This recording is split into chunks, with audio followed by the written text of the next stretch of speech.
With that being said, we're going to go right into our first segment called Digging Deeper. What makes the story of David and Goliath so meaningful?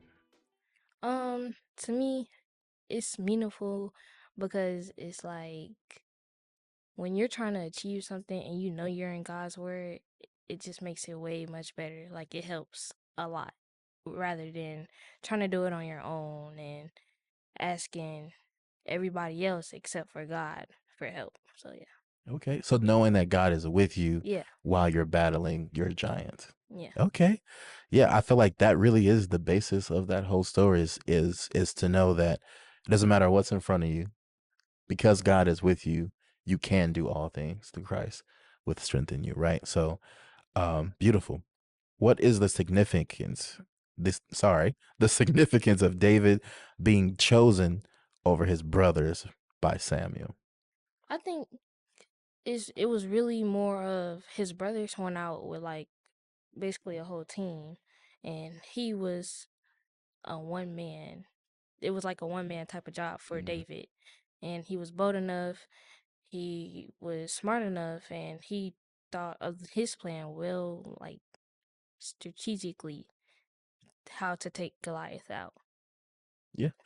Um, David's father presented the other brothers as if they were the obvious options as far as what they looked like or what they appeared to have the ability to do, or whatever it might be. But when Samuel found David, he found him working in the field. Right. He found him already equipped with everything that he needed to be the anointed one that he is. As we know, the story of David is he eventually became king. He slayed 10,000, whatever it might be. So it's like he ended up being a great man, but it wasn't based off of first impression. Right. And I think that's very valuable today, especially when it comes to young people. Sometimes we do judge a book by its cover, or we might judge someone's ability or potential based on what we can see, touch, and feel. And you never know what people are capable of. You never know what's deep inside of them. Like even with you, I know before the show you said you was nervous, but you are putting aside that nervousness and saying, nah, people need to hear what I need to say. So regardless about how I feel or what's going on with me, I'ma still be used by God. So that's dope. And I think that's what the mentality that David had, to be chosen over his brothers. Um, why do you think instead of a sword, David brought down Goliath with a slingshot and a rock? Ooh, that's my favorite part. Okay. Think it's everybody's favorite part.